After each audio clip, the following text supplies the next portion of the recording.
Good morning students. आपका जो आज नेक्स्ट टॉपिक है वर्तनी एवं विराम चिन्ह। ठीक है, वर्तनी जो है मतलब होती है भाषा की शुद्ध जो रूप होता है उसको लिखने का क्या मानक निर्धारित किया गया है, ये हमारी वर्तनी कहलाती है। क्लियर है? जो भाषा क्या होती है?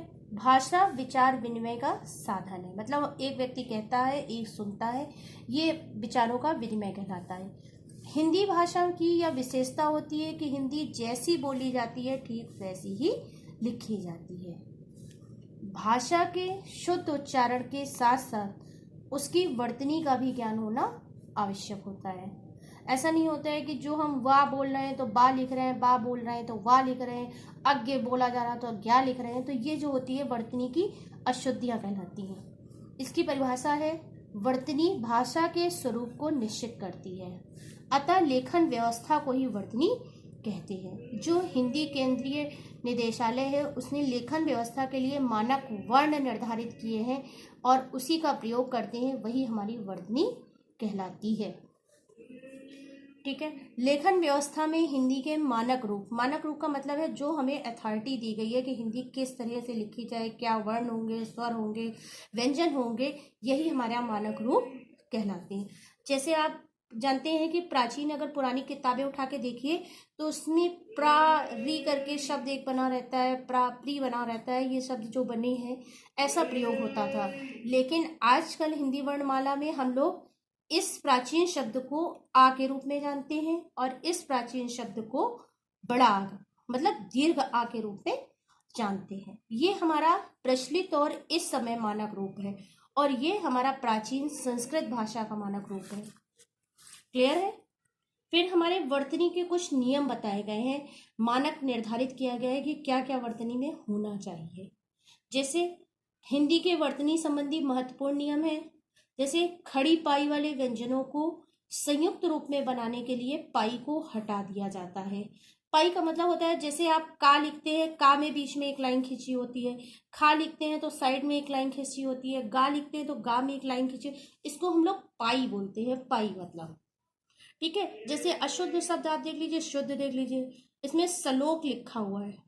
सलोक मतलब मात्रा, एक ये लाइन जो खींची है ये हमारी पाई कहलाती है।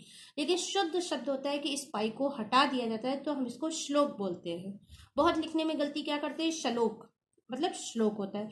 जैसे हम लोग कच्चा लिखते हैं तो कच्चा हम लोग ये कर देते हैं, ठीक है, लेकिन सही उच्चारण का शब्द हमारा कच्चा होता है। प्यास, प्यास में लोग क्या कर देते हैं, पूरा पा लिख दिया प्यास। ये खड़ी पाई, जैसे पा में देखा आपने ये पाई हट गई, चा में देखा ये पाई हट गई, शलोक में देखा ये पाई हट गई और हमारे सही उच्चारण शब्द ये बने। ये वर्तनी का नियम है। दूसरा है बिना पाई वाले व्यंजनों के संयुक्त अक्षर में हलंत चिन्ह का प्रयोग करना चाहिए। मतलब जिनमें पाई नहीं लगती होती है, जो सीधे सीधे शब्द होते हैं उनमें हलंत का प्रयोग करना है। जैसे सिद्ध, ज्यादातर मोस्टली आप लोग सिद्ध ऐसे लिखते हैं लेकिन ये हमारा गलत है। सिद्ध दा में हलंत लग जाएगा, जो आधा अक्षर होता है उसके आगे हम हलंत का प्रयोग कर देती है।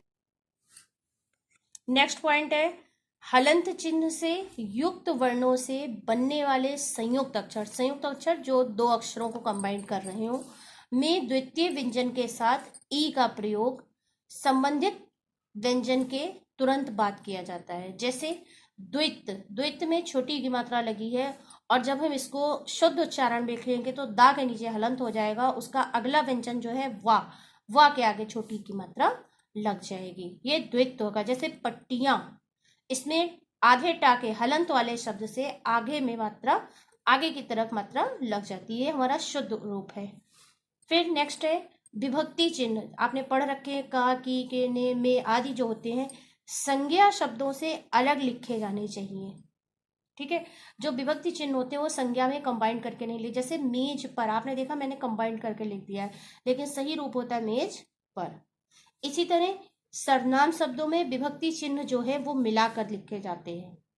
जैसे मैंने कलम लिया तो मैं और ने नहीं कर देंगे बल्कि मैंने। उसके लिए मतलब उसके लिए। नेक्स्ट है यदि निपात। निपात आप जानते हैं कि किसी वाक्य पर जब बहुत प्रेशर दिया जाता है, तुम काम कर ही लो, ही अगर ऐसा कोई प्रयोग होता है तो विभक्ति को सर्वनाम से अलग लिखा जाता है। जैसे आप ही के लिए, आप ही के लिए नहीं कहते, आप ही के लिए, मतलब आप पर फोर्स किया जा रहा है कि मैं जो कार्य कर रहा हूं वो आप ही के लिए कर रहा हूं। क्लियर। नेक्स्ट पॉइंट, संयुक्त क्रिया के रूप में सभी क्रियापद अलग अलग लिखे जाने चाहिए। संयुक्त क्रिया होती है जैसे चला गया, खा गया, सो गया, आता होगा, तो ये कंबाइंड नहीं लिखते हैं, मतलब एक ही में मिलाकर नहीं लिखते बल्कि उनको अलग अलग लिखते हैं। आता रहता था, मतलब आता रहता था। योजक चिन्ह, योजक मतलब आप जानते हैं कि कोई भी वाक्य अगर एक जो दूसरे के अपोजिट है तो उनको कभी भी कंबाइंड करके नहीं लिखा जाता है कि माता पिता दिन रात, बल्कि उनके बीच में डैश या योजक चिन्ह जो हाइफन होता है वो लगाना अनिवार्य होता है, वरना आपकी वर्तनी में ये वाले शब्द गलत हो जाते हैं। तत्पुरुष समास में योजक का प्रयोग नहीं होता है। तत्पुरुष समास मतलब जैसे गंगा जल, गंगा का जल, ठीक है, तो गंगा जल में डैश लगा के नहीं लिखते हैं, योजक चिन्ह नहीं होता है, बल्कि सही गंगा जल ये है। ग्राम में वासी मतलब गांव में रहने वाले नहीं, बल्कि ग्रामवासी सही शब्द है।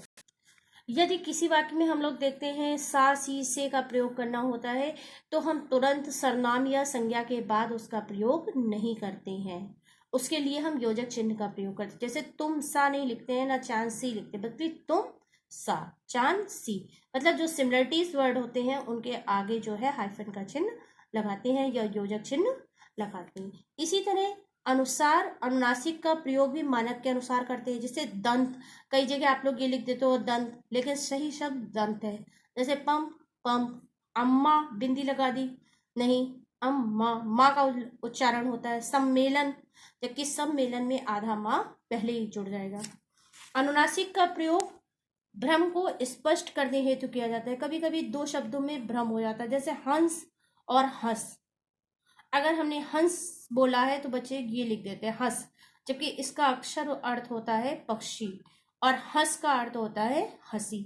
तो ये अनुसार और अनुनासिक की गलती की वजह से ये अशुद्धि होती है।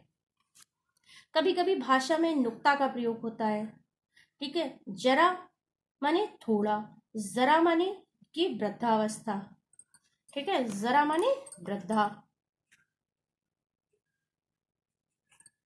इसी तरह आध्वनि का प्रयोग होता है।